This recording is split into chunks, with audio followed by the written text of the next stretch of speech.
digo saneamiento básico. Debería estarles dando hoy primero saneamiento, que es la unidad 6. 6. Pero vamos a iniciar con la 9, ¿ok? Para el día sábado 7, pasado mañana, vamos a ver posiblemente la unidad 15 y la unidad 13. Yo todavía estoy jugando con el cronograma de cómo organizarles las clases porque ustedes son 2 secciones también y los de la mañana, los de la tarde de una sección han visto uno y otro, entonces para que vayan más acoplados y que los días sábados todas las 2 secciones vean los mismos temas y no se repitan uno, ¿ok? Entonces todavía estamos, por eso les hacía unas preguntitas al inicio. Va a dar la unidad 9 ahorita. Sí. Solo está así. Ortopediatría, adelante. 12 y 11 para el examen de viernes. Se ubican en su puesto, por favor. Buenas tardes, adelante. Que de fly. Que el examen del sábado próximo es de restauración, de cirugía y de otra vez. Ok. Producto restaurativo. Ese. Atención, soy muy puntual, suelo ser muy puntual, procuro ser muy puntual, porque yo creo que en la medida que cumplimos nuestro horario, ¿verdad? Todo va a resultar mejor a lo largo del día.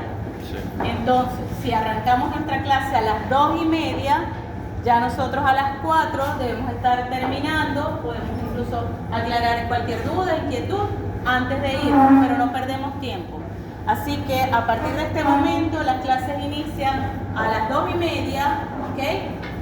5 minutos esperamos con la puerta abierta, a los 5 minutos se cierra la puerta y no entra nadie. El que quedó fuera, bueno, después leerá las láminas, pero para no interrumpir, porque no podemos estar abriendo el salón y entrando cada rato. Adelante. Dígame. Sí, puede salir, ya saben. Después, esta clase, como es la inicial, para que nos conozcamos, ¿ok? Pero ya saben cómo vamos a trabajar a partir de la próxima clase. Entramos, cerramos, 5 minutos esperamos que llegue alguno que está un poquito retrasado y comenzamos. Ok. ¿Por qué nosotros hablamos de tratamiento restaurativo en odontopediatría? Ya ustedes ven restauraciones, ¿verdad? Y ven cariología. Ustedes ya deben conocer todas las clasificaciones por ICDAS y de Black para saber qué tipo de caries es, cuántas caras de ese diente o superficies de ese diente están involucradas, qué tipo de caries, si es una caries reblandecida, es una caries activa, si es una caries detenida, es una caries inactiva, ¿verdad? Entonces todo eso también en conjunto con la parte de restauraciones, que es la otra, adelante, que es la otra cátedra que fundamenta, que complementa toda esta área, nosotros abarcamos la parte del tratamiento restaurativo en odontopediatría enfocado principalmente a la atención de los dientes de unidades primarias, porque entendemos, ¿verdad?, que habiendo 2 tipos de dentición y que en esas 2 denticiones también vamos a tener diferencias en la morfología de la anatomía dental, de la pulpa dentaria, de la formación de esos tejidos dentarios, nosotros nos vamos a encontrar con diferentes escenarios. No podemos hablar de un primer molar inferior primario, va a ser igual en un niño de 6 años que en un niño de 11 años. Van a haber algunas diferencias que van a cambiar un poco ese abordaje. Entonces sabemos que el tratamiento restaurativo es para eliminar nuestra principal causa de razón de ser, que es la caries dental. Y es una enfermedad que se basa en un desequilibrio de mineralización y desmineralización, ¿ok?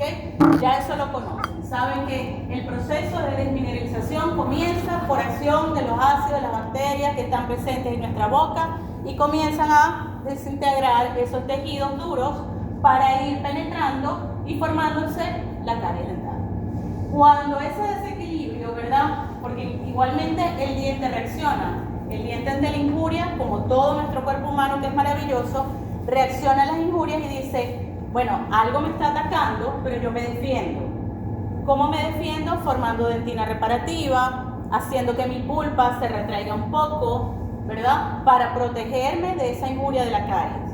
Pero cuando esa agresividad del agente etiológico de la caries, que sabemos que son multifactoriales, es mayor o supera esa posibilidad de respuesta de la pulpa dentaria para formar dentina, comienza entonces ese desequilibrio y nosotros tenemos que actuar.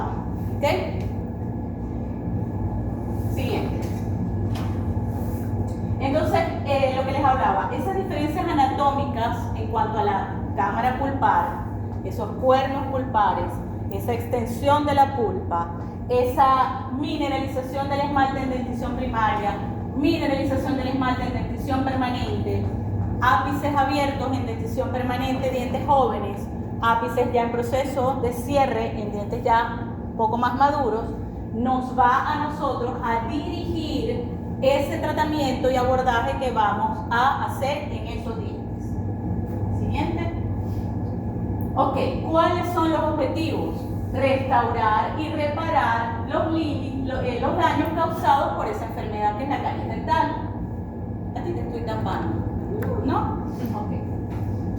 ¿Cómo? Preservando el máximo de estructura. Hoy día hablamos de una odontología conservadora, para nada invasiva, o lo que se llama mínimamente invasivo, porque tratamos de tocar solamente en los casos que tengamos que tocar lo mínimo para causar el menor daño posible.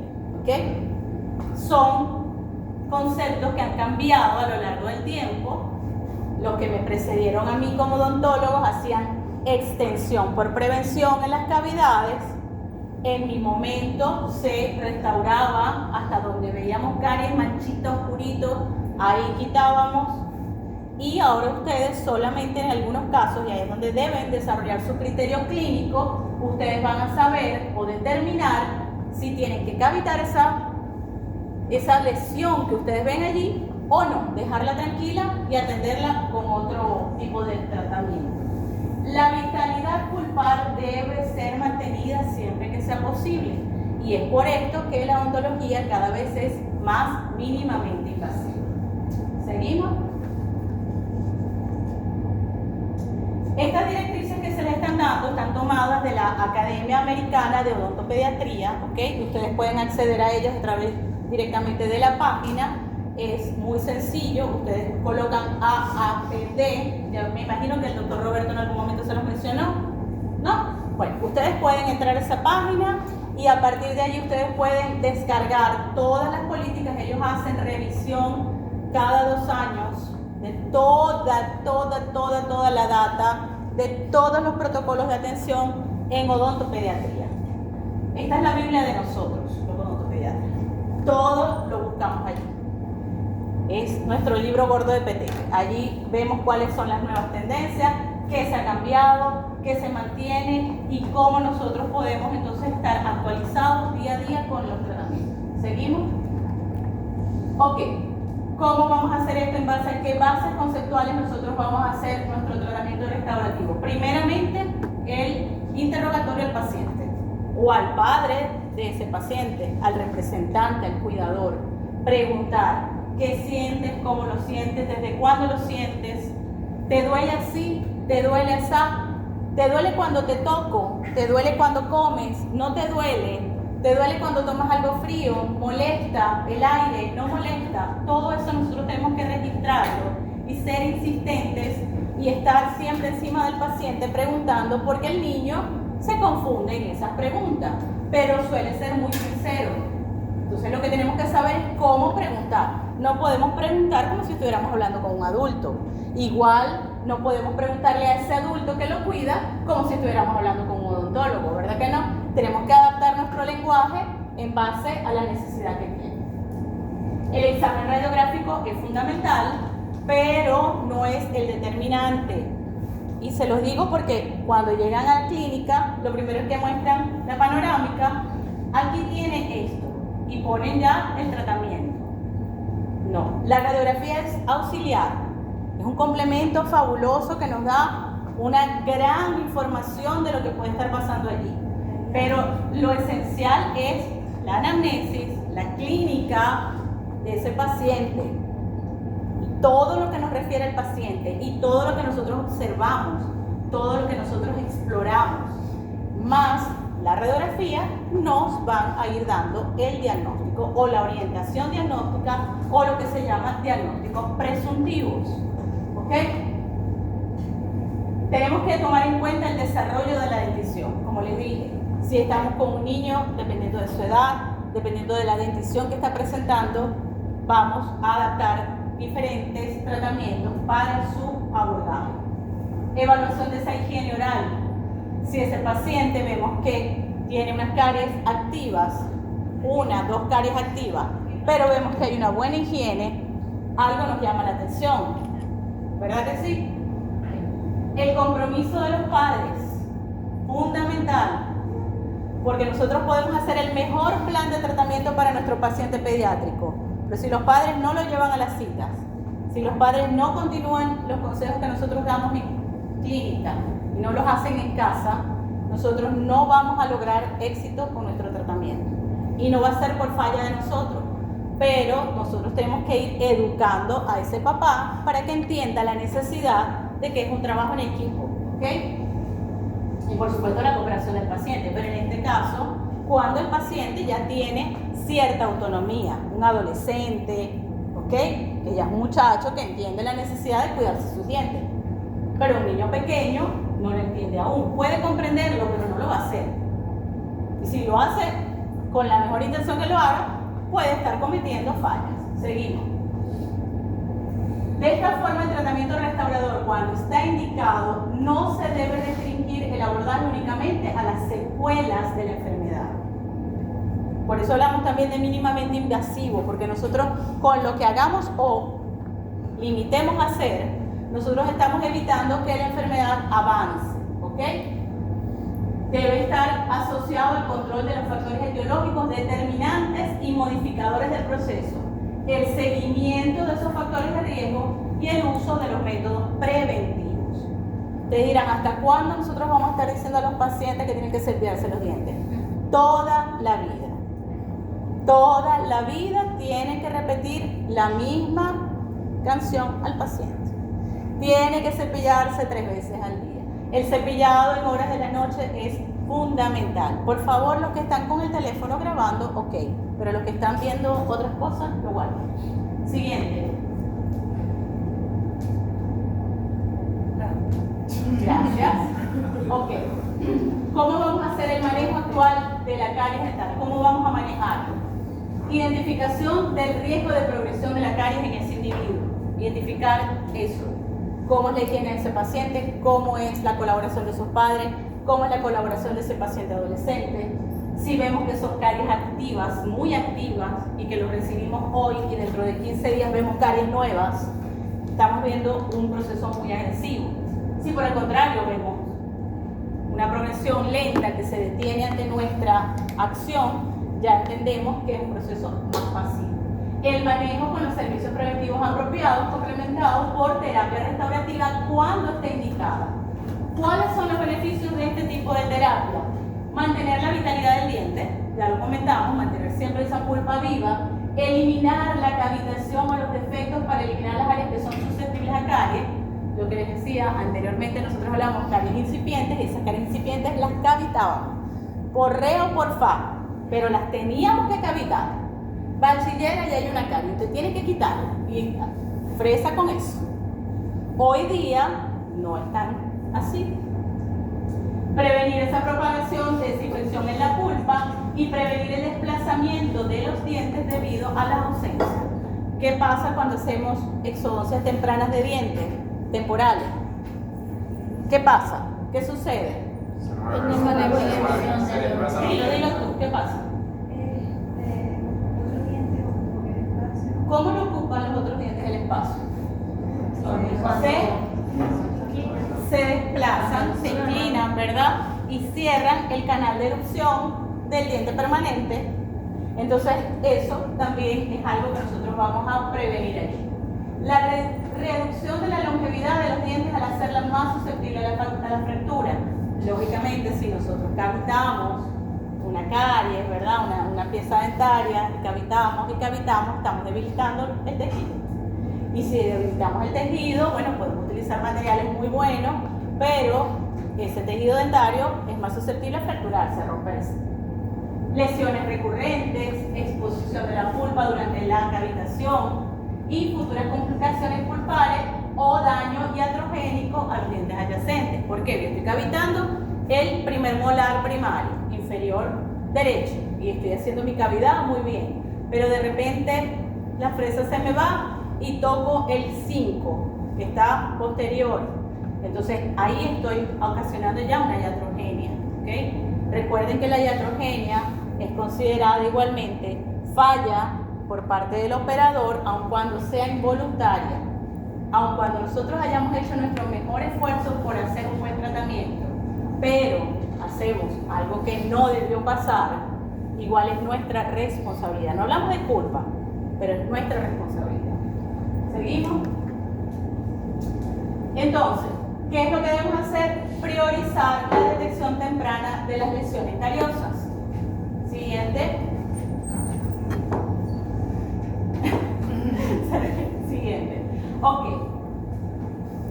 Examen clínico. Presencia de la cavidad. Evaluación visual y táctil. Sintomatología espontánea y o provocada. Eso esencialmente es lo que nosotros tenemos que evaluar, lo que se llama la clínica. ¿Qué está presentando? El paciente abre la boca, vemos una cavidad. Ajá, aquí hay una cavidad. A veces no la vemos y el diente está cariado. ¿Por qué? Porque es una caries activa con dentina reblandecida, el niño acaba de comer y esa cavidad está como si estuviera íntegra. ¿Vemos? Una integridad coronaria. Cuando nosotros con una cucharita de dentina o hacemos un poquito de airear, un poquito, no directamente, colocamos un poquito de aire, sale todo eso, ¿ok? Y vemos la cavidad, ¿ok? Examen radiográfico, aquí vamos a nosotros ver, ¿verdad? La relación de la corona con esa pulpa, cómo están los espacios periapicales, cómo está ese hueso alveolar, ¿ok? La profundidad y extensión que tiene, qué superficies están involucradas, vemos si hay caries proximales que no vemos clínicamente, para eso las coronales son tan importantes, y luego el monitoreo de las lesiones, que aumenta la exactitud del diagnóstico y la toma de decisiones adecuadas, ¿ok? Siguiente, por favor. Ok, entonces, esto se lo tienen que grabar, estos son 5 estadios que nosotros tenemos que grabarnos y fijar. El primero, libre de caries. Ausencia de señales clínicas actuales o anteriores de las caries. Lesiones, restauraciones perdidas y pérdidas dentarias, ¿ok? Esa es la primera estadia. Luego tenemos una actividad de caries sin necesidad de tratamiento invasivo. La segunda. Entonces, ¿qué vamos a ver nosotros allí? Un predominio de lesiones cariosas en esmalte y algunas incipientes en dentina, independientemente de estar cavitadas o no, o que sean de naturaleza activa. La número 3, actividad de caries con necesidad de tratamiento invasivo. Entonces aquí vemos lesiones agudas, como mínimo su profundidad media es en dentina, es decir, que tiene que sí estar en dentina. Y además vamos a ver los focos endodónticos, vamos a ver lesiones, ¿verdad?, periapicales y restos radiculares. La siguiente, el estadio 4. Ahora vamos para atrás. Dice, sin actividad de caries. Ya habíamos mencionado 2 con actividad de caries. Una sin necesidad de tratamiento y otra con necesidad de tratamiento.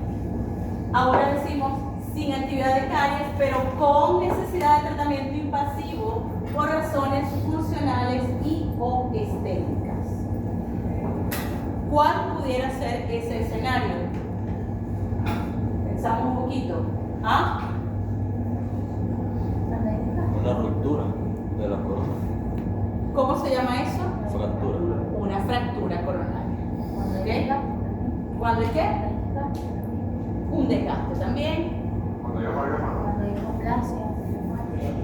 Cuando hay amalgama, ¿no? Cuando hay adhesión. No, con las amalgamas no.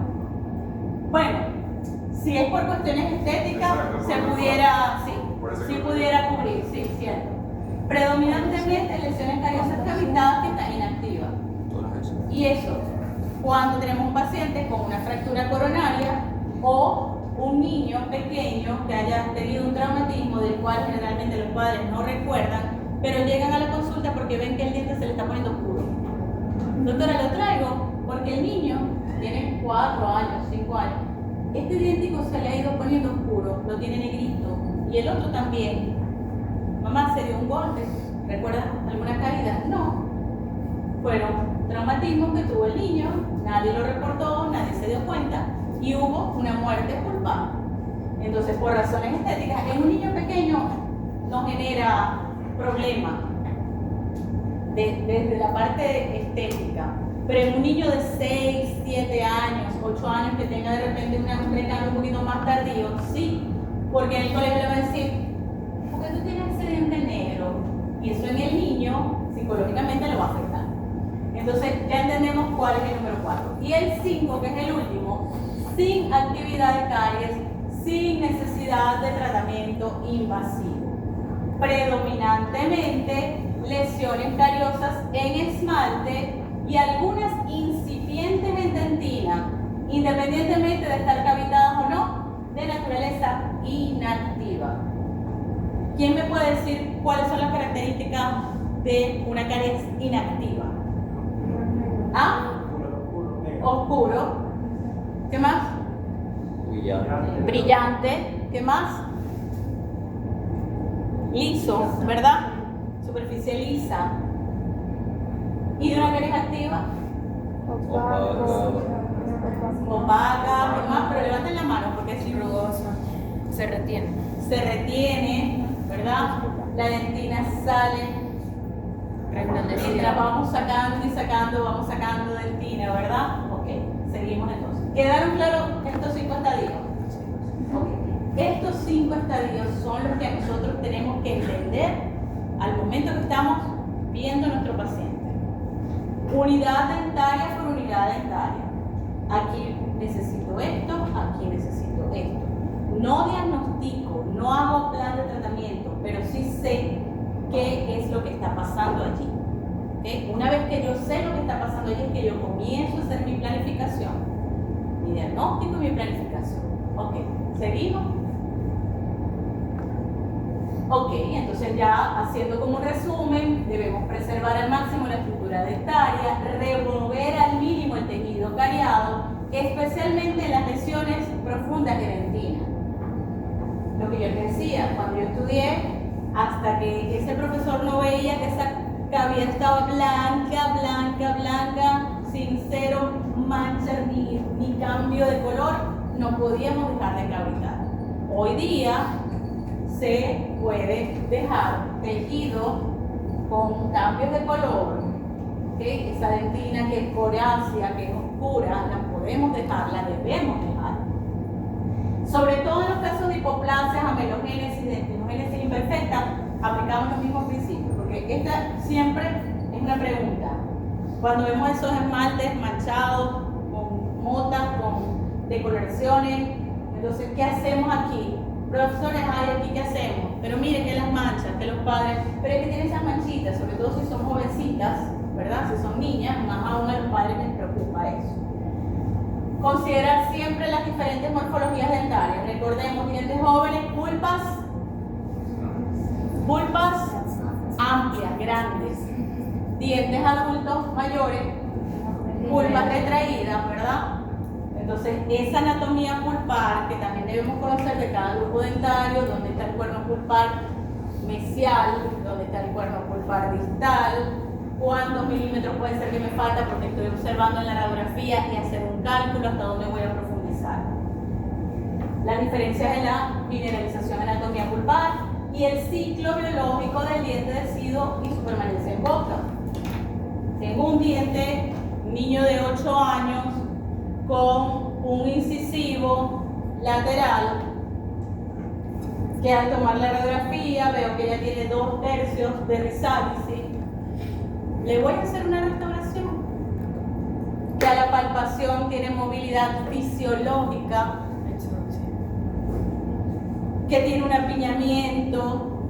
Entonces, me decido por una exodoncia. ¿Ok? Decisión terapéutica, el acompañamiento de la misma bajo supervisión profesional, abordaje no invasivo, sellado de fosas y fisuras. Eso lo han escuchado, la aplicación de sellante que nos protege ese diente, ¿verdad? Lo primero que le decimos al niñito, le vamos a colocar en una pintura para que el diente no tenga caries, no se enferme y esté todo sano, todo bien. ¿Seguimos? Ok. En cuanto a la evolución de la dentina, cuando nosotros hablamos de dentina reparativa y restauradora, nosotros hemos visto que los estudios nos reflejan que la evolución de la dentina en dientes primarios con lesión cariosa se presenta a los 12 meses. ¿Okay? Nosotros atendemos un niño y en 12 meses ya nosotros podemos observar radiográficamente cambios en esa dentina. Ya debemos ver dentina reparativa. Mientras que en un diente permanente tarda hasta 3 años. ¿Okay? O sea que no vamos a tener el mismo control de evolución de ese diente ni del tratamiento que hemos aplicado, porque en cada dentición hay tiempos diferentes de reparación. ¿Seguimos? Por favor. Ajá. Existen excepciones a esas recomendaciones basadas en condiciones clínicas individuales. Y por eso es que nosotros no somos unos técnicos, por eso que nosotros somos profesionales, somos personas, ¿verdad?, que vamos desarrollando un criterio. El día de mañana el doctor Jimmy va a discrepar de la doctora Lenis y van a discutir un caso porque el doctor Jimmy dice aquí debemos hacer esto, tal, según lo que yo observo, pam, con su fundamento, y él le va a decir no, porque los últimos estudios reflejan que esto no se debe hacer, porque los resultados han dado tal cosa y tal cosa y tal cosa y tal cosa.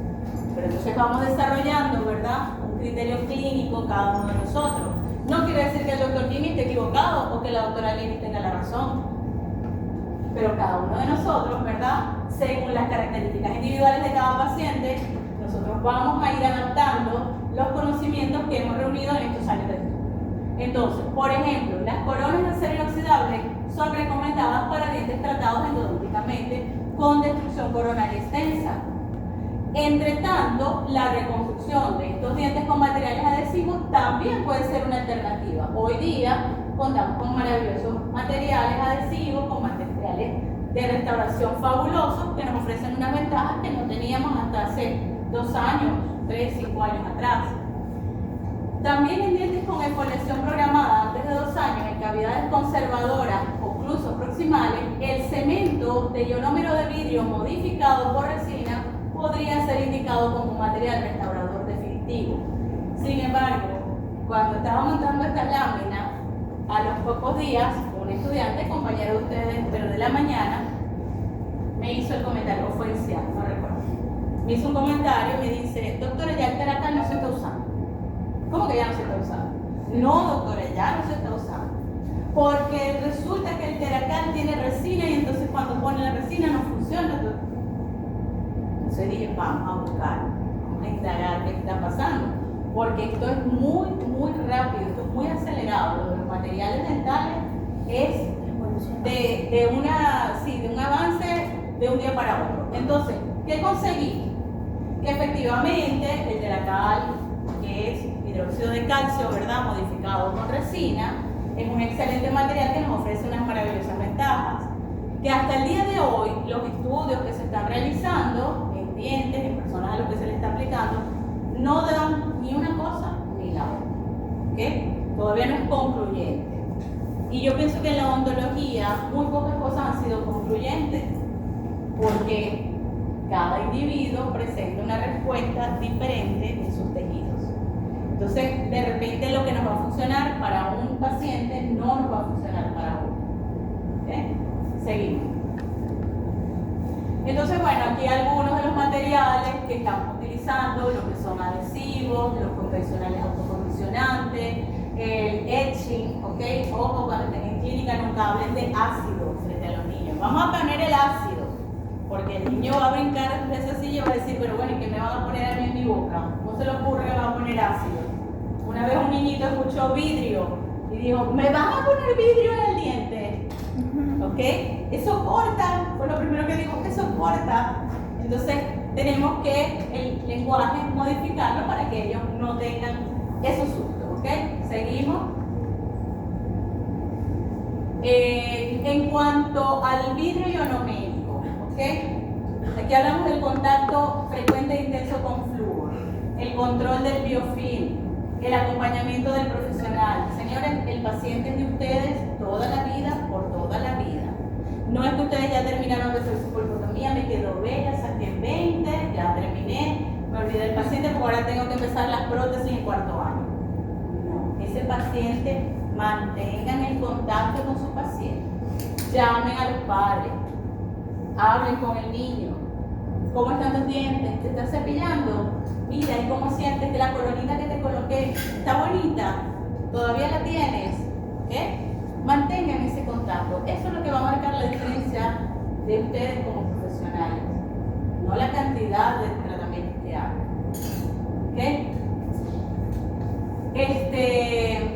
Bueno, restricción del hábito de ingesta de sacarosa. Sin embargo, a veces todo esto no es lo que nos da el mejor resultado que esperamos. Siguiente. Nos podemos encontrar con situaciones así. Una alternativa dentro del contexto de mínima intervención para estos casos es el bloqueo mecánico de la superficie, incluso las que puedan estar microcavitadas, a través del uso de sellantes, lo que ya hablamos de los sellantes de punto de fisura.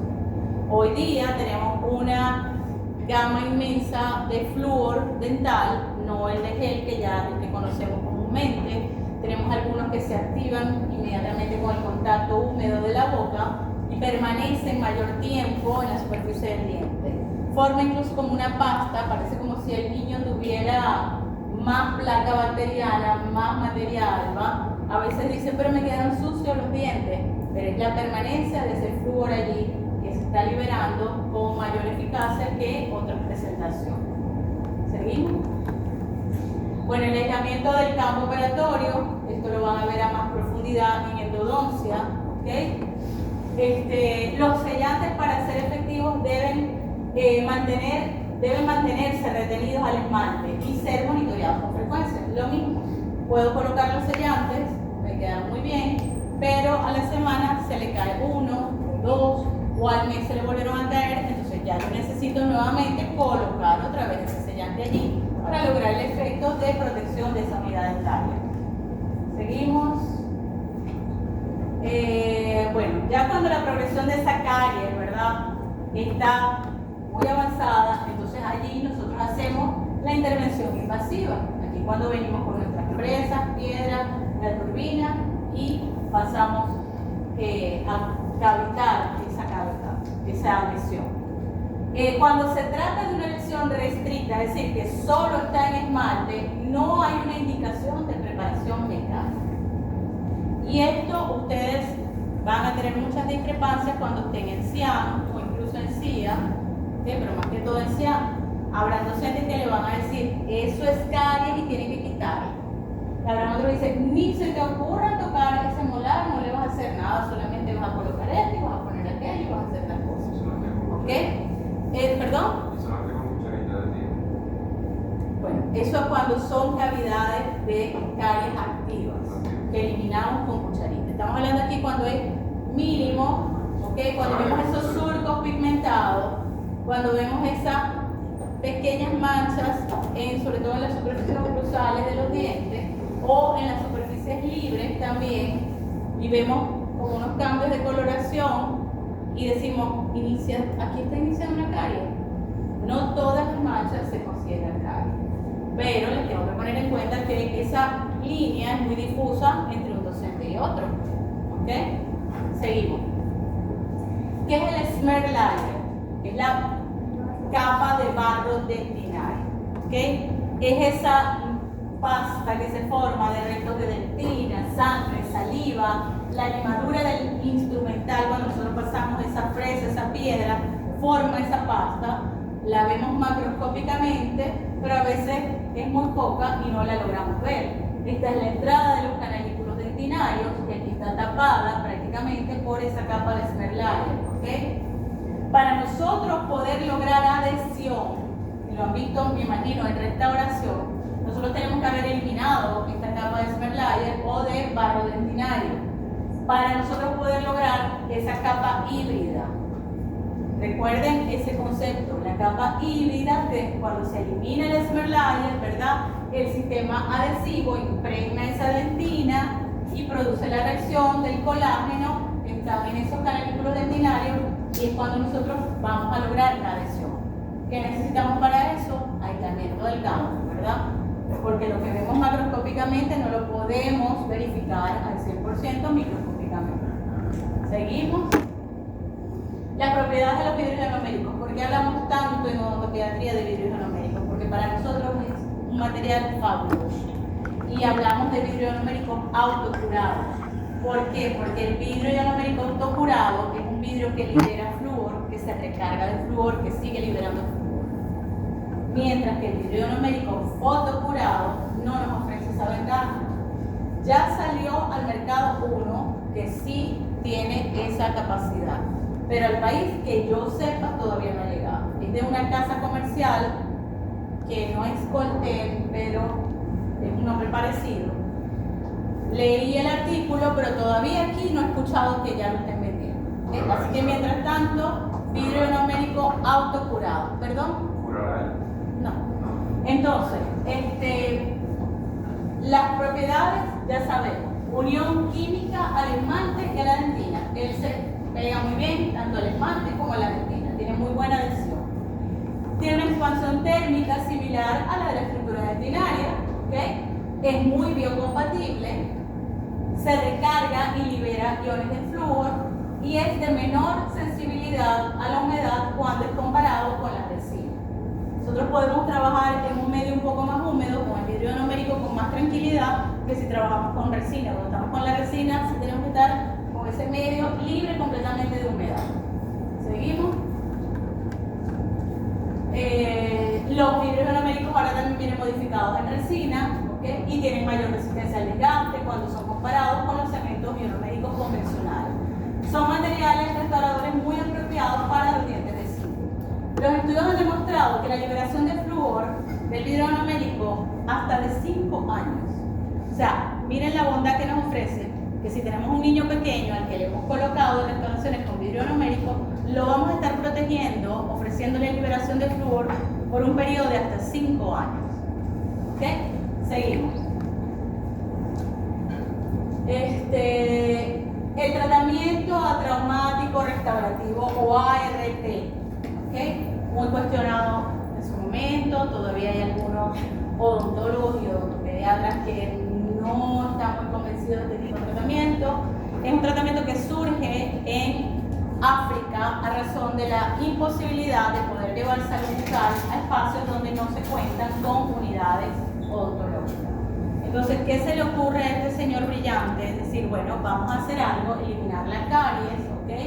Con las hachuelas de dentina, que son un instrumento creado por Black en su momento, para cortar y retirar toda esa dentina que está allí, y vamos a colocar un material que selle, y yo estoy bajando el nivel de cariomelicidad y estoy mejorando la calidad de vida de ese paciente, porque esa caries no va a progresar. Al lograr el sellado, esa caries no progresa. Entonces se llama tratamiento atraumático restaurativo, ¿okay? Por sus siglas en inglés. Seguimos. Los estudios que evalúan este tratamiento en general se preocupan por la retención de las restauraciones. Puede ser utilizado para restaurar y prevenir enfermedad caries en pacientes muy jóvenes, no cooperadores, con necesidades especiales y en situaciones donde la preparación cavitaria convencional o tradicional no es posible. Nosotros trabajamos mucho en odontopediatría con esta técnica, ¿ok? Sobre todo en los espacios o en los escenarios de hospitales cuando no tenemos compresores, cuando no tenemos turbina, cuando no, entonces retiramos con cucharita, limpiamos bien esa cavidad, contamos con un gran agente ahorita desinfectante que es la clorexidina, entonces limpiamos esa cavidad con la clorexidina para asegurarnos un poco más de la desinfección de esa superficie. Ponemos nuestra vidrio ionomérico, el paciente ocluye, tiene su mordida bien, perfecto. Y hemos restaurado 4, 5, 6, 7 lesiones en una sesión el niño ya se va prácticamente saneado y restaurado en su totalidad. Seguimos. Bueno, las resinas compuestas son materiales utilizados en dientes posteriores, ahora por supuesto también en anteriores. Ellos surgen a raíz de la necesidad de material estético, ¿okay? Cuando surgen las primeras resinas, sustituyendo las amalgamas, ellas primeramente para poder cumplir esa parte estética, pero ya han avanzado tanto que ya nos ofrecen unas ventajas y que ya superan por mucho cualquier otra. Las tenemos fluidas, siguiente, y las resinas de partículas menores que también permiten mejor cumplimiento de estética. Al momento de nosotros terminar de hacer el pulido vamos a tener mejores resultados.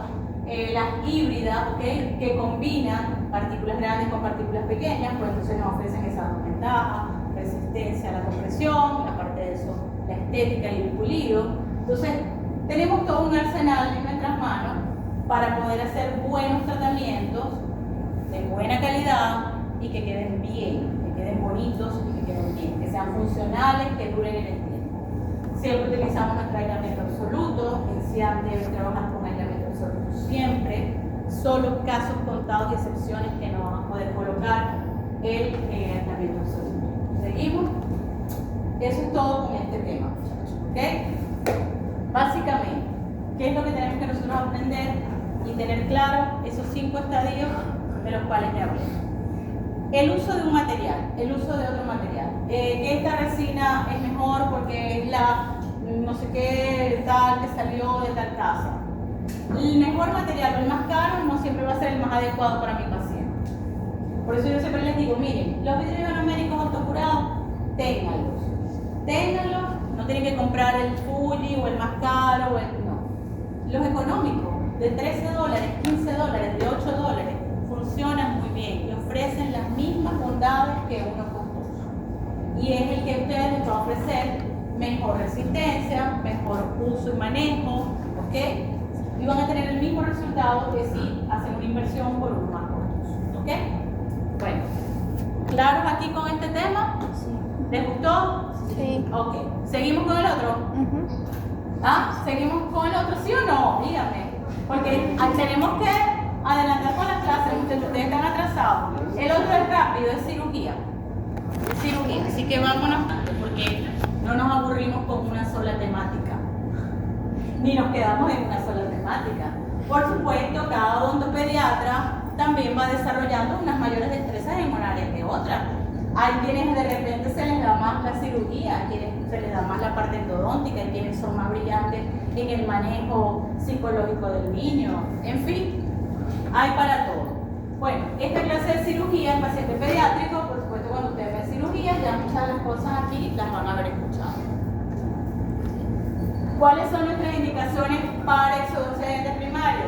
No nos vamos a quedar solamente con, no, que ya el diente está flojo, porque el niño tiene 7 años y mire, doctora, ya ese diente está flojo, hay que cambiarlo, ¿no? Hay indicaciones que superan esa, ¿ok? Que son caries irrestaurables. Pero tampoco es que hay una carie, no, doctora, vamos a sacar el diente. No. Caries irrestaurables. Dientes severamente destruidos con lesiones periapicales. Severamente destruidos, porque si no está severamente destruido, nosotros podemos hacer un tratamiento pulpar, salvar ese diente, mantenerlo el tiempo que necesitamos hasta que venga el permanente a sustituirlo, ¿ok? Fracturas de coronas verticales, cuando el diente, nosotros a veces esas fracturas no se ven, pero cuando empezamos a hacer palpación, vemos que una cara del diente se mueve y la otra no. Y toda la cara mesial baila, la cara distal no. Fracturas axiales, si este es mi diente, una fractura axial de la raíz, producto de un traumatismo, es una indicación para una exodoncia. Y cuando hay retención prolongada de los dientes primarios, si ya ese niño tenía que haber exfoliado ese diente y no lo ha hecho, y vemos que está el permanente allí, nosotros tenemos que ayudar haciendo la extracción. Bien sea porque ya el permanente está ilusionando por delante o por detrás, hacia un lado o en otro sitio, como se llama ilusión ectópica, o porque el diente permanente está flojo, está holgazán, no quiere dar el empuje y necesitamos también como estimular un poco eso para que el diente venga, ¿ok? ¿Qué hacemos cuando tenemos situaciones así? Aquí solamente podemos pensar en exodoncias de todas esas unidades dentarias o de lo que queda de esas unidades dentarias. Por favor, la clase es libre. El que quiere escuchar, escucha. El que no, se puede retirar cuando quiera. Siguiente. Retención prolongada de dientes primarios. ¿Ok? Aquí vemos que están los dientes primarios aquí, ya los permanentes están erupcionando. Igual en el caso de arriba, enseguida. Cuando vemos situaciones como estas, ¿okay? Miren cómo está ese diente acostado completamente, pero no se sale, no sé, cada vez que me llega un paciente así, yo digo, ¿cómo ha comido este niño? ¿Cómo no siente molestia, dolor? Porque a veces no lo refieren, por más que, mira, pero cuando tú comes de este lado no te molesta. No, está acostumbrado, o no sé, tiene un umbral del dolor muy alto, que no le molesta nada. Pero yo me imagino esto y yo no sé cómo puedes comer así. Seguimos. Cuando hay una reabsorción dentinaria interna, no se distingue muy bien, ¿ok? De lejos quizás ustedes sí lo pueden ver mejor. Cuando vemos esas situaciones, también eso es una indicación para exodoncia. Siguiente. Aquí sí se ve clarito, miren, ¿ok? Aquí también, ¿ok? Miren cómo está allá. Pareciera que el diente estuviera flotando, ¿ok? No tiene ningún tipo de soporte más que el de la encía o tejido blanco. Siguiente. Otro ejemplo más. Cuando la risólisis es incompleta, vemos que tiene una raíz aquí, pero la otra sí ha comenzado, ha tenido su proceso normal, ¿ok? Entonces, bueno, nosotros ayudamos haciendo la exodoncia. Exodoncias así son complicadas, ¿ok? Cuando les tocan a ustedes y ven esa imagen radiográfica y ven que tienen una raíz completa, lo más probable es que esa raíz se les fracture, porque lógicamente todavía la destreza no está desarrollada, pues en la práctica es la que hace el maestro. Entonces ustedes al principio puede ser, no se angustien si les pasa una situación de que hacen una infección así, se les fracture la raíz y entonces sacaron la coronita, pero quedó la raícita ahí. No hay nada porque seguimos. Dientes anquilosados, que ya lo mencionamos, de retención también prolongada, cuando ese diente está allí que no ha terminado de erupcionar, que se queda como a medio camino, que por alguna razón, que pueden ser razones metabólicas, idiopáticas, ese diente pierde su fuerza de erupción y dice hasta aquí y no quiero seguir saliendo. En esos casos también hacemos la exodoncia. Seguimos.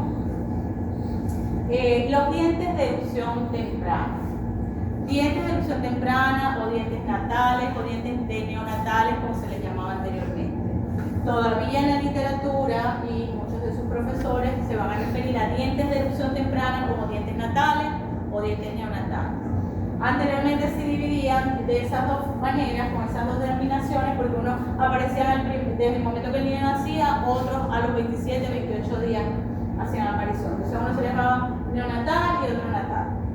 Pero hoy día se engloba en un solo término que es dientes de erupción temprana. Estos dientes deben ser primero monitoreados. Primero tengo que tomar una radiografía. ¿Cómo le voy a tomar una radiografía a un bebé que tiene una semana de nacido? Se le toma con una periapical de niño, ustedes la colocan, no tienen que ponerla como si fuera periapical, la cuentan y toman la radiografía. Incluso es más fácil manipular a un bebé que a un niñito a veces un poquito más grande para tomarle su plaquita, o como si fuera una cruzada también pueden hacer, que es lo que nosotros queremos ver, que tanta raíz está presente, si están presentes o no los gérmenes, si los podemos ver de los primarios, ¿ok? Todo eso es lo que vamos a evaluar. Evaluamos la movilidad, porque algunos de ellos están completamente flojitos, otros tienen mayor firmeza, otros tienen los mamelones epiteliales. ¿Se acuerdan cuando estudian histología que los tejidos del diente forman como unos picos, verdad? En ese borde incisal, que se llamaban mamelones. ¿Sí lo recuerdan? Más o menos. Bueno, cuando vemos eso lastima al niño, lastima a la madre que está lactando a ese bebé. Entonces, hay indicación de exodoncia de esos dientes. Aparte, el niño puede aspirarlos. Si bien el diente puede tener firmeza al momento de nosotros monitorearlo, ese diente puede también presentar en cualquier momento movilidad y el niño puede aspirarlo. Y yo particularmente no me arriesgaría a que eso pasara. Yo me voy por la opción de hacer la exhumación. Ahora, si yo no veo presencia de los gérmenes de los primarios, entonces mantengo el monitoreo y le estoy diciendo a la mamá: tienes que observarlo muy bien, tienes que amamantarlo de esta manera, tráemelo la otra semana, vamos a ver cómo está el diente, cómo sigue, ¿ok? Solo si no veo que están allí los primarios. Seguimos. Lesión de furca, cuando vemos situaciones como esta, es de indicación de exodoncia. Seguimos. Raíces residuales, cuando el niño ha llegado que viene de otro servicio o que por alguna razón le sacaron un diente y le dejaron una raíz allí, de repente un familiar le quiso hacerle un favor al muchachito y vemos estas cositas pequeñitas, ¿okay? Esos son restos radiculares que están ahí. Seguimos. Cuando hay osteolisis, seguimos. Cuando está contraindicada las exodoncias en dientes primarios. Cuando hay pacientes con infecciones en la cavidad bucal como laguna. ¿Conocen laguna? Gingivitis úlcero necrotizante aguda. ¿Ok? Eso lo vimos. Gingivitis úlcero necrotizante aguda. Está contraindicado. Estomatitis herpética. Cuando el paciente viene con esas lesiones de virus herpes, no lo tocamos. Eso es altamente contagioso. Se van a ustedes a repartir ese virus por todo el consultorio. Entonces el paciente, como nosotros cuando llega lo observamos del momento que entra, apenas vemos que tiene alguna lesión. Mami, ¿cuándo aparecieron esas llaguitas en la boca, en el labio del bebé?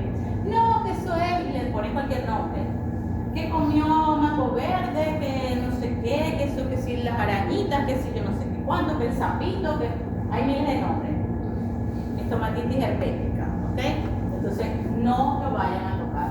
Pacientes que cursan con tratamiento oncológico, estos son de manejo ya de especialista, odontopediatra, que manejan los protocolos, saben qué momento puede actuar y cuáles no. Pacientes con condiciones sistémicas no controladas, paciente diabético, un paciente que cursa con cualquier otra enfermedad renal, hepática, de cualquier tipo que no está siendo controlada, ustedes no deben tocarlo. Ustedes hacen su interconsulta, referencia a odontopediatría inmediatamente. Pacientes que presentan cuadro de toque hepático no diagnosticado aún, porque de repente ustedes no saben, pero ven al paciente que está amarillo, entonces ustedes dicen, ya va, que puede haber algo, y la mamá dice, bueno, sí, ha tenido fiebre, está bien apetente, tiene tanto tiempo así, tanto tiempo asado. Entonces ustedes no tienen un diagnóstico, ustedes refieren inmediatamente a odontopediatría para que maneje el caso en todo lo que tenga que ser. Siguiente. Cuando hay displasias sanguíneas como hemofilia, leucemia, con Willebrand, pacientes con alteraciones cardíacas, ¿okay? Ustedes pueden medicar profilácticamente a un paciente con una enfermedad cardíaca, ¿okay? Lo pueden hacer si conocen bien cuál es el protocolo de medicación profiláctica para paciente cardiópata, pero siempre y cuando ese paciente esté controlado por cardiología, ¿okay? Porque las papás a veces dicen muchas mentiras y nos está pasando mucho. Miren, en los hospitales nos está pasando mucho. Pacientes hemofílicos, tuvimos hace poco, hace menos de un mes, 2 pacientes hemofílicos hospitalizados en el hospital universitario y no salían de hospitalización, tuvieron más de 12 días y estaban recibiendo factor 8, que es el factor que ayuda, es el faltante en esos pacientes, es el factor faltante para que ocurra la coagulación, para que ocurra la hemostasia, ¿okay? El paciente hemofílico no lo tiene, cursa en el varón, ¿okay? Y los niños no salían, los niños pasaba un día sin sangrado, ok, ya el servicio decía, ya el niño pasaba todo el día sin sangrado, al día siguiente el niño otra vez tenía sangrado activo, no podía dársele el alta, tuvimos que hablar directamente con hematología.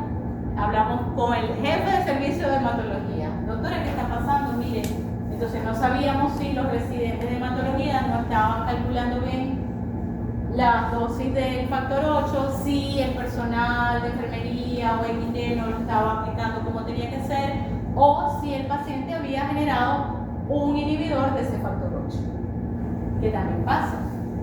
Entonces todo eso tienen que saberlo. Seguimos. Bueno, los factores que nosotros debemos considerar, recordemos que la boca de un niño es pequeña. Si ya de por sí el odontólogo tiene la limitación de la boca para poder actuar dentro de ella, más aún en los niños. Siempre utilizar radiografía, ¿ok? Cuando vamos a hacer una exodoncia, previo a la solicitud de hematología. Hematología, plaqueta, glicemia, urea, creatinina, todo lo que ustedes quieran solicitar al paciente es mejor para ustedes trabajar con mejor seguridad. Seguimos. Colocarle la anestesia tópica. Ya nosotros hemos recibido a ese paciente, sus valores están bien, vamos a proceder a hacer la exodoncia. Colocamos primero la anestesia tópica y luego vamos a colocar nuestra anestesia infiltrativa, troncular, la que decidamos según la indicación que recreamos. El forceps Cuernavaca, que es el número 16, ¿okay? Cuyos puntas activas son en esta forma, aparecen eso, unos cuervitos de vaca, por eso se le llama así, no está indicado para odontopediatría. Sin embargo, existen cuernavacas S, ¿okay? Que utilizados de manera adecuada pueden ser muy útiles. Porque precisamente ellos pueden lesionar, ellos ¿qué hacen? Como son así, ellos toman el diente, la corona del diente, entrando en la furca. Y son muy prácticos a la hora de hacer la exodoncia. Pero si no se tiene un control claro, puedes lesionar el permanente. Puedes tocar y lesionar el permanente. Y tampoco realizar fuerzas excesivas. Acuérdense cuando decía, pero ella es muy flaquita, ella no va a poder sacar un diente. Que como ahora predominio de mujeres en odontología. Todas las escuelas de odontología hay más cantidad de mujeres que hombres. Quiere decir que no es la fuerza, es la técnica, ¿verdad? Entonces, nosotros no es la fuerza lo que vamos a aplicar, es la técnica, la paciencia y la serenidad con la que nosotros abordemos el caso. Siguiente. Ya falta poco, muchachos. Primero hacemos la sindemostomía con la espátula 7A, ¿ok? Recuerden, la sindemostomía no es pasar el diente alrededor de la encía libre, ¿ok? Porque a veces pasan hacia alrededor de la encía libre. Tenemos que penetrar y llevar a fondo para sentir cómo vamos desgarrando y separando esas fibras del ligamento, ¿ok? Cuando nosotros bajamos y sentimos que cruje un poco, es porque estamos ahí sí haciendo la sindemostomía que necesitamos. Luxación, ¿qué es la luxación? Aflojar el diente, aflojar. ¿Cómo lo voy a lograr? Con movimientos lentos, repetitivos y mantener la fuerza o la inclinación un poco para que esas corticales alveolares, ¿verdad?, se expandan. Si este es mi diente y yo lo muevo para acá, en sentido palatino, dejo un poco allí para que esa cortical aquí ceda. Y luego vuelvo hacia vestibular, y luego vuelvo a palatino, pero no es que, no, voy y vengo, y así movimientos alternados, ¿ok? Elevadores rectos, cortos, nada de elevadores largos, elevadores rectos, cortos nos pueden ayudar. Hay ocasiones, generalmente con una 7A resolvemos todo. Pero hay ocasiones en las que necesitamos elevadores rectos. La aprehensión, es decir, el agarre del diente, lo hacemos ya con el forceps. Cuando necesitamos agarrar, lo hacemos con el forceps, hacemos la aprehensión. Lo mismo, si esta es mi corona, y este es el forceps, y este es mi cuello del diente, y yo hago esto aquí, al momento de hacer un poquito de fuerza, se va a fracturar la corona. Más si estamos hablando de un diente que ha perdido integridad coronaria. Entonces yo debo llevar ese forceps a lo más cerca del cuello del diente para yo poder tener mejor aprehensión. Cuando yo tengo mejor aprehensión, ustedes van a sentir. Y hago un poquito de presión hacia abajo para romper un poquito más de esas fibras de ligamento y allí sí poder empezar a hacer mis maniobras. Nunca se coquetea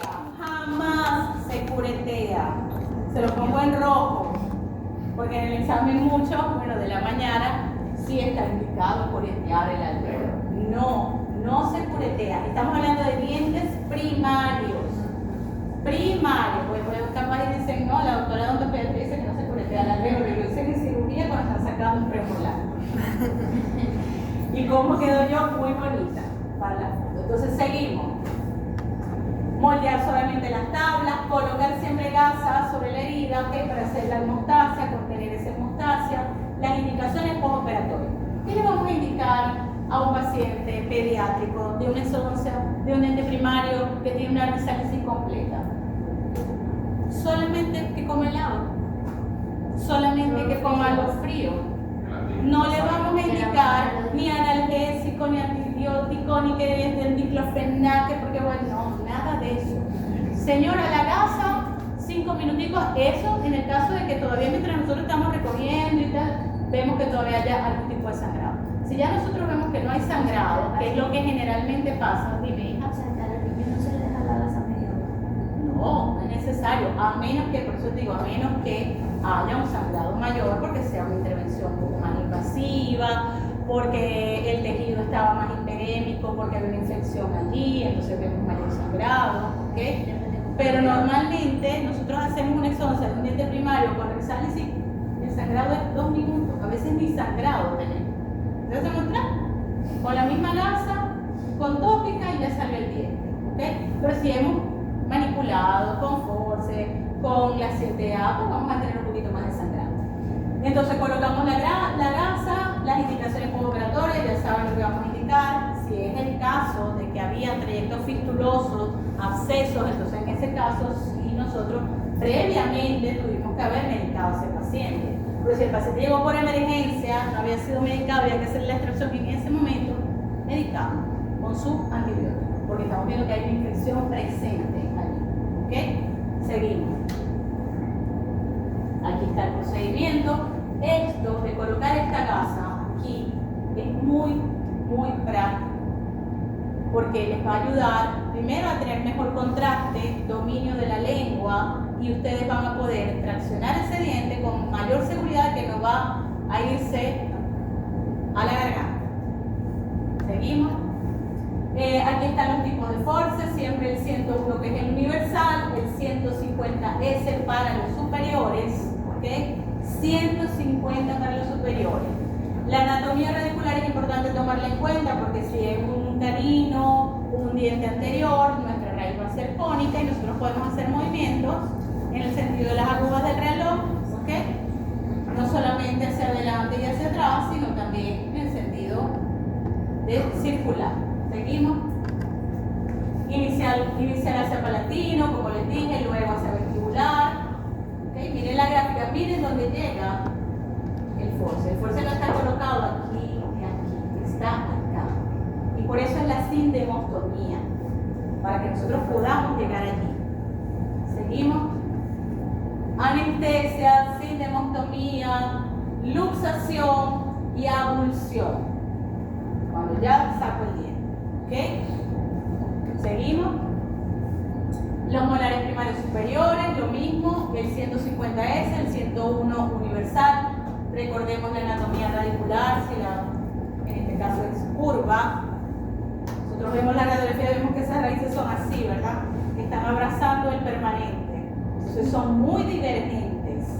Y cuando nosotros hacemos esto, ¡pam!, se puede fracturar. Muy fácil que ocurra esa fractura. Entonces por eso es que vamos despacito, despacito, para que ustedes logren esa separación y puedan de esa manera sacar su diente completo y no se les complique. Seguimos. Bueno, aquí cómo deben ejercer la fuerza, dónde deben lujar. Cuando hay libertad en estos movimientos de luxación es cuando nosotros podemos traer fácil el diente. Tómense su tiempo para hacer su luxación. ¿Ok? Tómense su tiempo. La mejor extracción no es la que se hace más rápido, sino la que se hace bien, completa. Si ocurre fractura, ocurre. Pero si ustedes se toman bien su tiempo de lujar el diente, y para eso la 7A ayuda mucho, no van a tener problema. Seguida. Los anteroinferiores, 151. para lo que es inferior, 151S. Seguimos. Igual la dirección de la fuerza, primero vestibular, primero igual, luego vestibular, combinación de movimientos rotatorios y extracción o abducción. Seguimos. Aquí lo mismo, pero ya en los inferiores, ya sabemos que 150 es para superior, 151 para inferior. Abajo, dirección de la fuerza, lo mismo pero en sentido lingual vestibular. Lingual vestibular. Otra vez. Odontosección. Yo, como odontopediatra, nunca he hecho una odontosección. ¿Ok? Ni me pienso complicar haciendo. Si llegase el caso de ocurrirme que tengo que, y digo, esto es de odontosección, llamo al cirujano. Y que lo haga el cirujano. ¿Ok? No es porque uno no tenga la competencia, uno puede tener la competencia, pero ¿para qué voy yo a complicarme en algo que si no he logrado extraer de una manera, voy a ensayar hacerlo de otra? Me quedo con mi derivación al cirujano. Digo, mira, aquí hay una exodoncia, este diente está completo, vamos a hacer la odontosección y el cirujano lo hará en 2 minutos. Menos trauma para el paciente, ¿verdad? Y hacemos las cosas como tiene que ser. No tengan temor en derivar cuando es de derivar. Trabajo multidisciplinario en equipo nos garantiza éxito. Doctora, que si en el examen sale otra sección escribo, llamar al cirujano. Puede decirlo. Entonces, ¿cuándo lo hacemos? Cuando hay dientes con gran destrucción coronaria que impiden su extracción con forceps, raíces largas, finas, curvadas, o que encierren sobre sí el germen del permanente. Cuando hay dilaceraciones, cuando no se dice que se coloca a un lado que no deberían estar. Entonces, no nos enredemos. Busquemos al cirujano. Seguimos. Igual la técnica de anestesia, utilizar la fresa para trabajar separando ese diente en 2 mitades. Y luego se separan, luego de separadas, entonces retiramos cada una, bien sea con un elevador, con fuerza o con la 7A. Aquí está, gráfico. Sencillo. ¿Por qué no me quiero enredar y busco al cirujano? Yo no quiero lastimar este diente. ¿Okay? Si yo no tengo esa pericia que tiene el cirujano, o que debe tener el cirujano, entonces voy a ocasionar ¿qué? Una iatrogenia, y no es lo que queremos. Seguimos. Los dientes anquilosados, dientes incluidos impactados, dientes supernumerarios no erosionados. Los dientes supernumerarios erosionados los sacamos fácilmente, sin ninguna complicación. Pero cuando están incluidos en el paladar, cuando están acostados, es de manejo quirúrgico. Es de manejo quirúrgico. Nosotros hacemos nuestra buena evaluación. Si piden con BIM, le hacemos el con BIM al paciente, vemos, doctor, aquí está, mire este caso, por favor, para que usted lo valore y lo atienda. Seguimos. Las indicaciones post, ya sabemos que en estos casos si no se hacen ni buches ni enjuagues, ¿okay? De ningún tipo, y hay que ser insistentes y reiterativos en eso con los padres. Seguimos. La alimentación líquida y blanda en las primeras 12 horas, aquí sí prescribimos analgésicos, antiinflamatorios o antibióticos en caso de necesitarlo, y que siempre el paciente pueda comunicarse con nosotros. Siempre. Y si no es el paciente que se comunica, nosotros llamamos a las 24 horas, a las 12 horas, mire cómo está, cómo sigue el niño, cómo está todo, durmió bien, ha tenido dolor, cómo está la carita, se ha hinchado, no, ok, perfecto. Eso demuestra el interés y su responsabilidad. ¿Seguimos? Ok, seguimos. Vamos ahora con los tejidos blandos, ya esto es rápido. ¿Qué es la operculectomía? ¿Lo han escuchado? No. ¿Ustedes vieron cirugía ya o no? Están viendo cirugía 1, ¿verdad? Ok, pues la operculectomía es la ventanita, como le decimos nosotros, que le abrimos al diente para que el diente baje. ¿Por qué lo hacemos? Porque el diente pierde un poco su fuerza eruptiva o porque esa encía se vuelve muy fibrosa, muy dura, hace un callo, ¿ok? Impide que el diente pueda funcionar. Entonces nosotros colocamos una anestesia y ayudamos a ese diente. Debemos tomar radiografías para asegurarnos que el desarrollo radicular es de 2/3 de la raíz. ¿Okay? No es que vamos, no, que el diente no ha funcionado. Quizás le hicieron una extracción del primario muy tempranamente, pero todavía ese germen no se ha terminado de formar lo que debería formarse de raíz para seguir su proceso eruptivo. Entonces, debemos esperar los tiempos que deben esperarse. ¿Ok? ¿Seguimos? ¿Cómo es eso? Anestesia, primero la tópica, colocamos entonces nuestra anestesia infiltrativa en esa mucosa y hacemos una incisión. Con un bisturí cortamos en sentido mesiodistal. Generalmente cuando lo tocamos, cuando hacemos así, ya sentimos ahí el borde incisal del permanente. Ustedes sienten que es eso, el hueso, es el diente que está allí. Cortamos, abrimos un poquito, en algunos casos es necesario ese ojal abrirlo un poco más, separar un poco esas fibras, porque a veces está esa encía muy fuerte, muy fibrosa, y por más que nosotros hagamos el ojalito, con el ojalito solo no va a servir. Tenemos que cortar con tijera mucosa o con el mismo bisturí, hacer una incisión un poco más grande para ayudar. ¿Okay? También ese estímulo, a nosotros procurar ese flujo sanguíneo, estimulamos a que ese diente también busque salir más rápido. ¿Okay? Control a los 8 días y control del proceso de erupción. Aquí hablamos de sindemostomía superficial por eso. Nosotros debemos separar un poco también. Si este es mi diente que está aquí, no ha salido, yo coloco mi anestesia, hago mi incisión, sí, aquí está el diente. Pero si siento esto aquí pegado, no, tengo que con la 7A despegarlo un poco. ¿Okay? Raspar allí con ese sindemostomo para que ese diente se libere de ese cielo que está presionando. ¿Seguimos? Doctora, se deja la herida abierta y no se envía medicamentos, tratamiento, nada. Cosas frías. Todo frío para el paciente durante las primeras horas. Posterior a eso, usted le puede decir, mire, masaje la encía del niño, ¿ok? Con sus manos muy limpias, haga masaje en esta zona, ¿ok? Con presión digital para también estimular a que esa encía se ablande y vaya ayudando al diente a salir. ¿Seguimos? Miren cómo se ve, que tengamos esto, 2/3 de la raíz ya formada. Si nosotros no tenemos eso, no procedemos. Seguimos. Aquí algunos otros ejemplos. Miren ya aquí cómo se ve.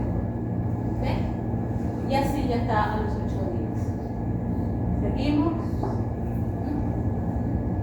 Esto cuando es en molares, en la zona posterior, pasa mucho cuando vienen los segundos molares permanentes en los niños.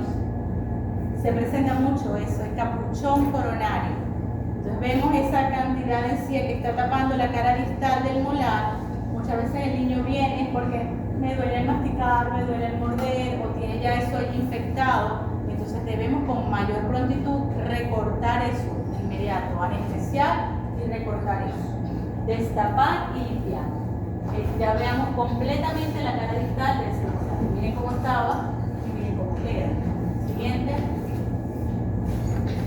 A veces es necesario tomar un poquito, ¿ok? Pero generalmente no.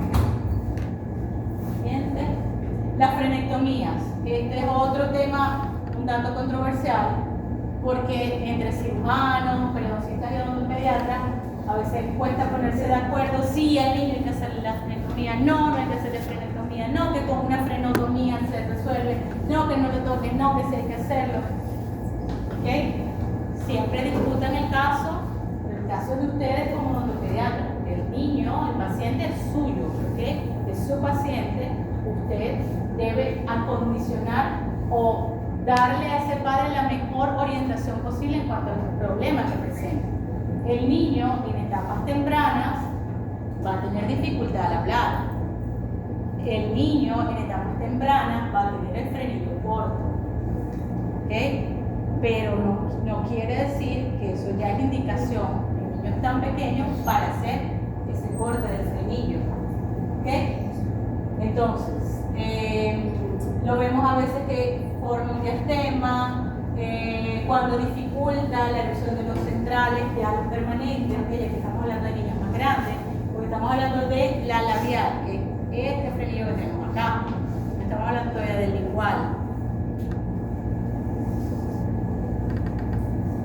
Entonces podemos ver y encontrarnos con frenillos de este tipo.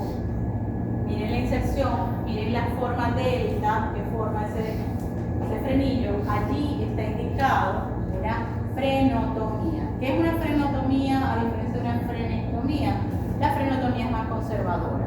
Un corte más ligero, más superficial, no se cortan todas las fibras del frenillo, que a la diferencia de una frenectomía que es más radical y es más profunda.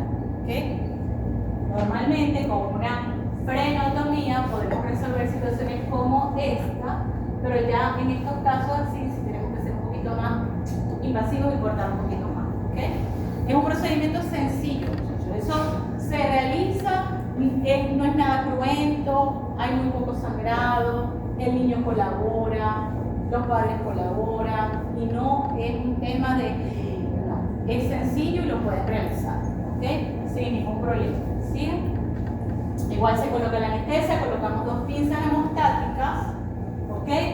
Extirpamos con una hoja de bisturí o con una tijera. Yo particularmente me siento más cómodo con una tijera de mucosa que esté en buenas condiciones. Corto. Cuando eso corto la primera vez se me forma un rombo inmediatamente. Y en ese rombo yo voy a ver allí las fibras, parecen las cuerditas perfectas del frenillo. Y corto esas cuerditas tanto como yo quiera cortar, tanto como yo quiera liberar de ese frenillo. ¿Okay? Van a ver cómo inmediatamente de esta separación se les va un poco más. Seguimos para que lo vean.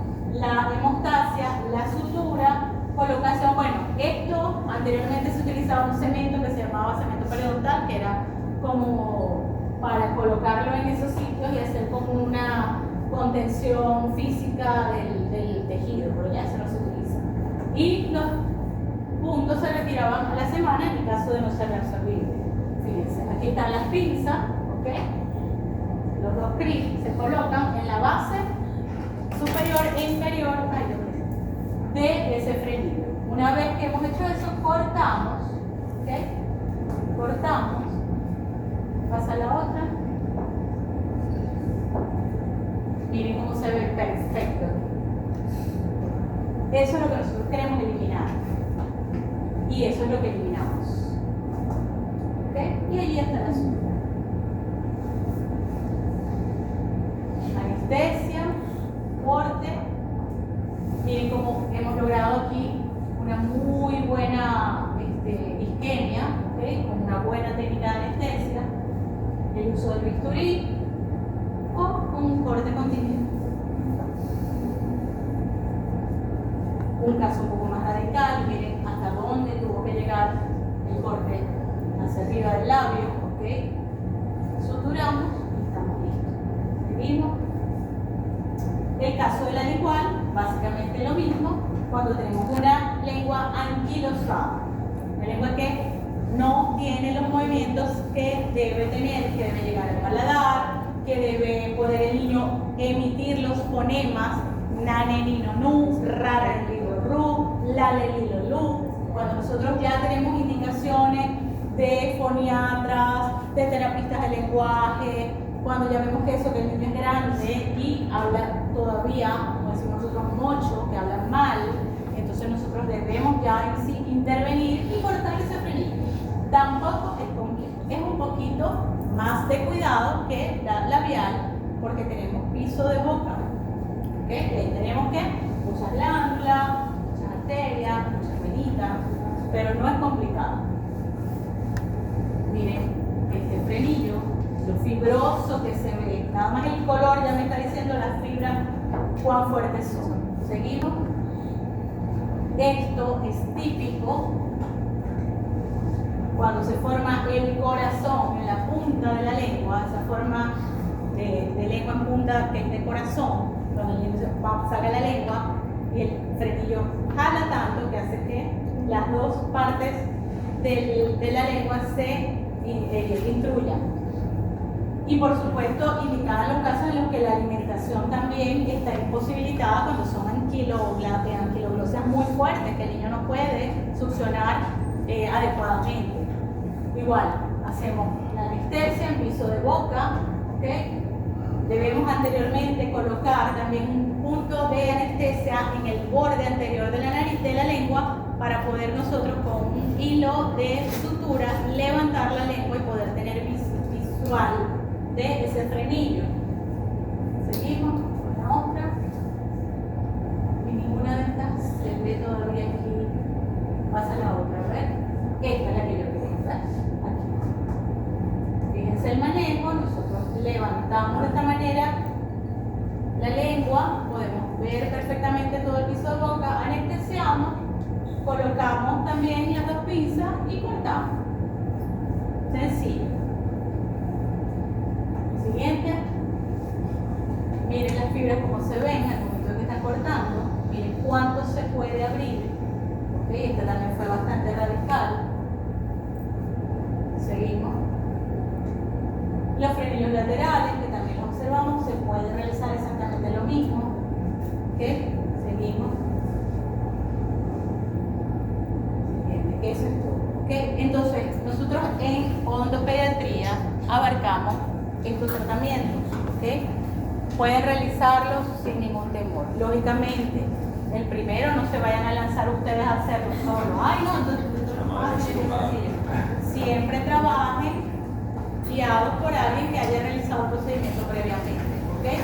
Con su preclínica, exámenes laboratorio, preguntar muy bien a los padres si hay algún problema de hemostasia. Papá, él cuando se corta, cuando tiene algún evento, cierra rápido esa herida o tarda. Todo eso nosotros debemos saberlo para trabajar con seguridad y con previsión. Bueno, gracias por su atención.